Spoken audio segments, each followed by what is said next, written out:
Hello and welcome to all my dear student. प्यारे बच्चों, सभी को गुड मॉर्निंग। प्यारे बच्चों, हम पढ़ रहे थे प्रोजेक्टाइल मोशन। क्या पढ़ रहे थे भाई? Projectile motion. और उसमें हमने सभी टॉपिक लगभग क्लियर कर लिए हैं। आज हम एक इम्पोर्टेंट सा न्यूमेरिकल देखेंगे भाई, न्यूमेरिकल कैसा आएगा प्रोजेक्टाइल मोशन के ऊपर, और थोड़ा सा रिवाइज करेंगे पीछे वाला। और लास्ट लेक्चर में हमने इंक्लाइंड प्लेन के ऊपर क्या देखा था? प्रोजेक्टाइल मोशन देखा था। क्या देखा था भाई? इंक्लाइंड प्लेन के ऊपर प्रोजेक्टाइल मोशन देखा था। तो अभी तक मैं आपको बता देता हूं कि भाई प्रोजेक्टाइल मोशन के अंदर, किसके अंदर? प्रोजेक्टाइल मोशन के अंदर आपको क्या क्या इंपॉर्टेंट पॉइंट जरूरत रहेंगे। जैसे आपका ये प्रोजेक्टाइल मोशन है, सबसे पहले इनिशियल वेलोसिटी से आप उसको प्रोजेक्ट करते हो और उस वेलोसिटी को दो कंपोनेंट में ब्रेक करते हो, यूएक्स और यूवाई के अंदर। ठीक है, यूएक्स और यूवाई के अंदर। तो मैं आपको इसमें बता देता हूँ मोटा मोटा पॉइंट क्लियर करने के लिए। यहाँ अगर आप देखोगे भाई, ये आपने एक्स एक्सिस था और ये आपकी वाई एक्सिस थी। ठीक है, अब इसमें आप प्रोजेक्टाइल मोशन में क्या करते हो? यहाँ देखो, यू वेलोसिटी से आप प्रोजेक्ट करोगे तो ये यू वाई हो जाएगी, ये यू एक्स हो जाएगी, और ये आपकी कंप्लीट क्या हो जाएगी? हॉरिजेंटल रेंज हो जाएगी। क्या हो जाएगी भाई? Horizontal range. मतलब आप मैक्सिमम डिस्टेंस ट्रेवल कर रहे हो। ठीक है, travel body during its time of flight. अब जितना टाइम यहाँ से यहाँ तक जाने में लगेगा उसको आप कैपिटल टी से डिनोट करते हो। इसका नाम होता है टाइम ऑफ फ्लाइट। क्या होता है भाई? Time of flight. और इसमें मेन इंपॉर्टेंट चीज़ क्या होती है भाई? यहाँ पर आपका एक्सेलरेशन इन वर्टिकल डायरेक्शन में होता है। केवल एक्सेलरेशन आपका वर्टिकल डायरेक्शन में होता है, और ए वाई आपका जी के बराबर भी होता है। अब अपवर्ड जा रहे हो ना, तो आपका जो एक्सेलरेशन होगा वो जी के बराबर, और डाउनवर्ड आ रहे हो तो प्लस जी के बराबर होगा। किसके बराबर? प्लस जी के बराबर होगा। इतना सारा कुछ हम पढ़ चुके हैं भाई, बहुत अच्छी सी बात है। ठीक है, अब हॉरिजेंटल रेंज के बारे में अगर हमने बात करनी है तो हम क्या करेंगे भाई? इसमें देखो, आपका जो वेलोसिटी होती है ना, वेलोसिटी डिस्टेंस अपॉन टाइम होती है। हाँ, तो वेलोसिटी को मैं किसके बराबर रखता हूँ भाई? डिस्टेंस अपॉन टाइम के बराबर।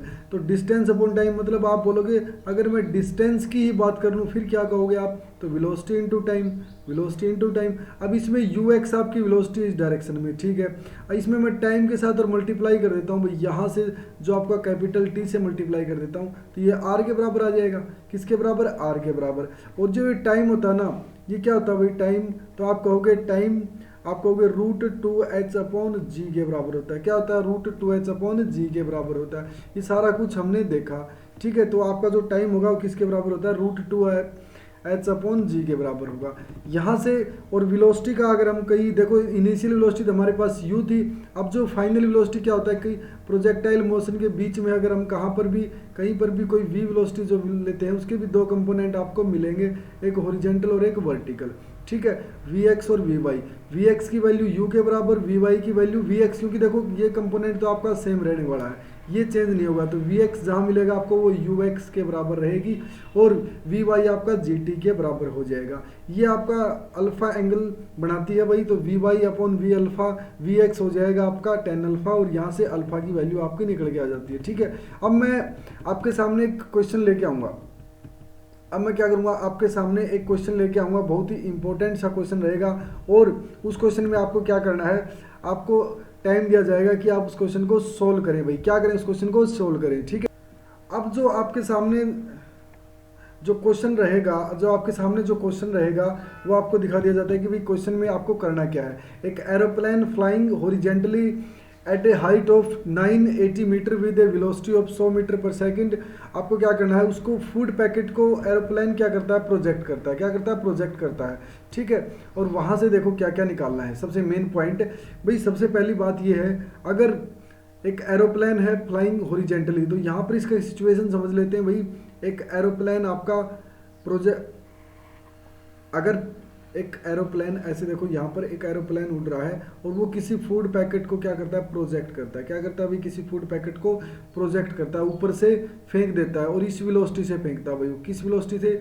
यहाँ पर अगर आपके सामने केवल और केवल यू वेलोसिटी है, इनिशियल वेलोसिटी, और वो केवल और केवल आपकी एक्स डायरेक्शन में रहने वाली है, उस वेलोसिटी से, मतलब 100 मीटर पर सेकंड वेलोसिटी से प्रोजेक्ट करता है एक फूड पैकेट को, और हाइट ये रहने वाली है आपकी 980 मीटर, इतना कुछ दिया हुआ है इसने।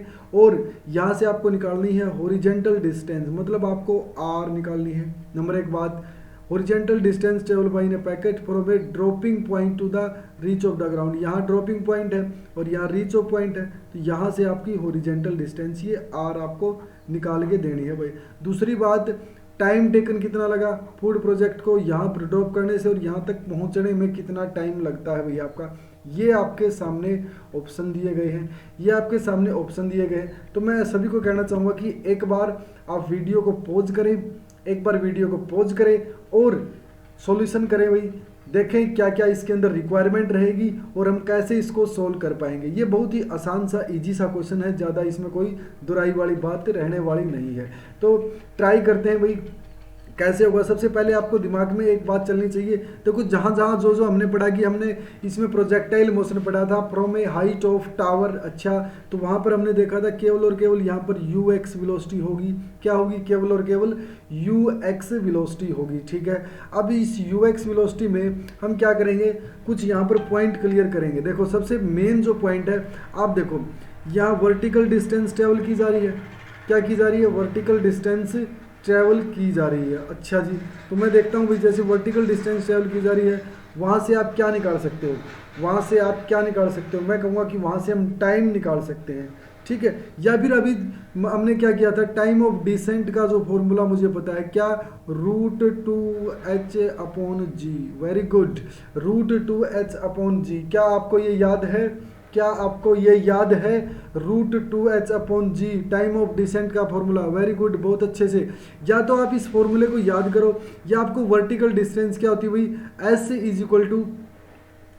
ut plus half GT², ut plus half GT²। यहाँ पर S आपकी कितनी, 980, अगर आपकी वर्टिकल है तो ये uy होगा, ये आपका 0 हो जाएगा, आप कहोगे हाफ GT²।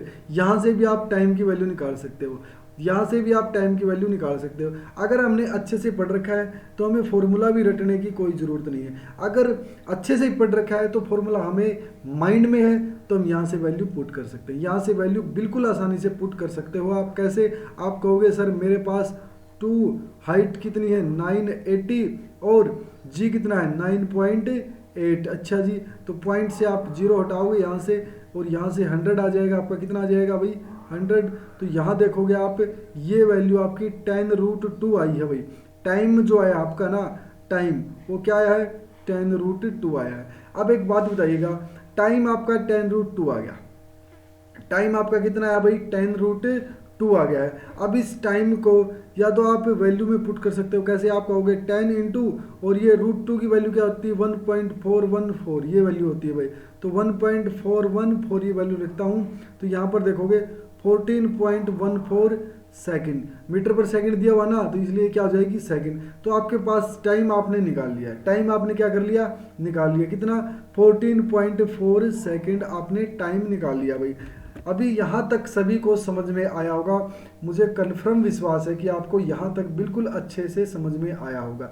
टाइम निकाला आपने क्योंकि वर्टिकल डिस्टेंस लेनी थी आपने इसके अंदर, और टाइम ऑफ डिसेंट लेना था। अगर किसी को सीधा फॉर्मूला याद है √2h/g तो वहाँ से भी आपका निकल के आ गया है। अदरवाइज आपको क्या करोगे, S = ut plus half a² और ut प्लस हाफ a² में आपकी uy क्या रहेगी, आपकी uy जो रहेगी आपकी वो क्या रहेगी, 0 के बराबर रहेगी। तो यहाँ से तो हमने निकाल दिया। अब टाइम निकालने के बाद भाई सीधी सी बात है, रेंज क्या होगा, रेंज की वैल्यू किसके बराबर है, आप कहोगे रेंज की वैल्यू मेरी किसके बराबर है, आप कहोगे ux ×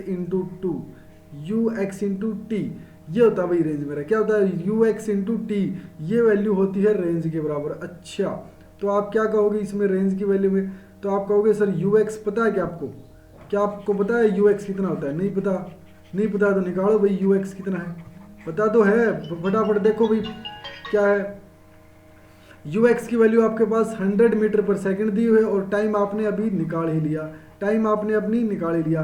क्या निकाला है टाइम आपने, अभी बताओ फटाफट, टाइम आपने निकाला 10√2।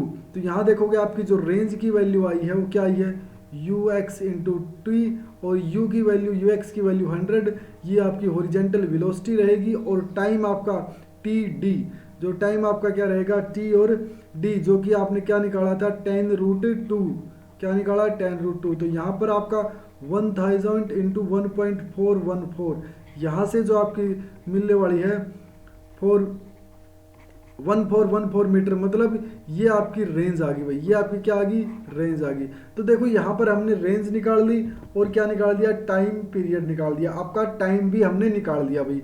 अच्छा देखो यहाँ से रेंज और टाइम निकाल दिया, मैक्सिमम हाइट से आपने किसी चीज़ को फेंका तो वहाँ से आपकी रेंज भी आ गई, टाइम पीरियड भी आ गया, टाइम ऑफ डिसेंट भी आ गया, और बिल्कुल आसानी से हम इसको 1 सेकंड से भी क्वेश्चन में कर सकते थे, लेकिन हमें तो समझना था अच्छे से कैसे किया जाएगा, ठीक है। तो ये बहुत ही इंपॉर्टेंट पॉइंट था आपके लिए। तो जो आपका जो बी ऑप्शन रहेगा 14.14 आपका सेकंड टाइम आया था और 1414 मीटर आपका क्या आया था, ये आया था, ठीक है। तो इसमें क्या कहा था, सब स्टार्टिंग में आपके पास यू वेलोसिटी थी। देखो ये जो मेन पॉइंट था ये हमने सभी निकाले, इसमें ज़्यादा कोई दुराई वाली बात है नहीं, ठीक है। तो प्यारे बच्चों जो आज का जो था हमारा प्रोजेक्टाइल मोशन, केवल एक सिंपल आपको क्वेश्चन करवाना था ताकि आपको लगे कि भाई क्वेश्चन कैसे इंपॉर्टेंट होते हैं, ज़्यादा इसमें कोई दुराई वाली बात होती नहीं। न्यूमेरिकल करना बहुत ही ईजी हो जाता है अगर आपको कंसेप्ट पता हो और साथ साथ में आपको फॉर्मूले भी पता हो। फॉर्मूले क्या करते हैं, आपको फॉर्मूले आपको टाइम बचाते हैं आपका, और आपको एक एक्स्ट्रा सोचने पे मजबूर कर देते हैं भाई ये फॉर्मूला आया कहाँ से, फिर आप उस फॉर्मूले को लेके आते हो, आपके दिमाग में फास्ट चलती है ऐसी सर्विस, ठीक है। अगर आप, मैंने बार बार आपको कहा है प्रोजेक्टाइल मोशन, तब मैं करवा रहा था आपको, और ये आज लास्ट लेक्चर था आपका प्रोजेक्टाइल मोशन का। मैंने उसमें क्या कहा था कि अगर आपको क्या करना है, साइड में कॉर्नर में आप बार बार क्या कर रहे हो, बार बार अगर आप फॉर्मूला को लिख रहे हो, हर टॉपिक में हर लेक्चर के अंदर आप फॉर्मूला को लिख रहे हो, तो वहाँ आपके लिए बहुत ही इजी हो जाता है भाई किसी भी पॉइंट को रिमेंबर करना, और वहाँ से आप मैनिपुलेट कर पाओगे सिस्टम को और सभी क्वेश्चंस को आप आसानी से कर पाओगे। ये बहुत ही इंपॉर्टेंट कंसेप्ट था प्रोजेक्टाइल मोशन। अगले लेक्चर में हम बात करेंगे रिलेटिव मोशन के बारे में। किसके बारे में बात करेंगे, रिलेटिव मोशन के बारे में। रिलेटिव मोशन के बाद हमारा होगा न्यूटन लॉ ऑफ मोशन होगा, काइनेमैटिक्स का लास्ट टॉपिक रिलेटिव मोशन। उसके बाद में हम बात करेंगे किसके बारे में, न्यूटन लॉ ऑफ मोशन। तो प्यारे बच्चों मिलते हैं नेक्स्ट लेक्चर के अंदर, ऐसे ही पढ़ते रहिए, प्यारे प्यारे नोट्स बनाइए। सभी को धन्यवाद भाई, और किसी बच्चे ने अभी तक चैनल को सब्सक्राइब नहीं किया है तो चैनल को सब्सक्राइब कर लो भाई। मिलते हैं नेक्स्ट लेक्चर के अंदर, तब के लिए बहुत बहुत धन्यवाद। थैंक यू प्यारे बच्चों।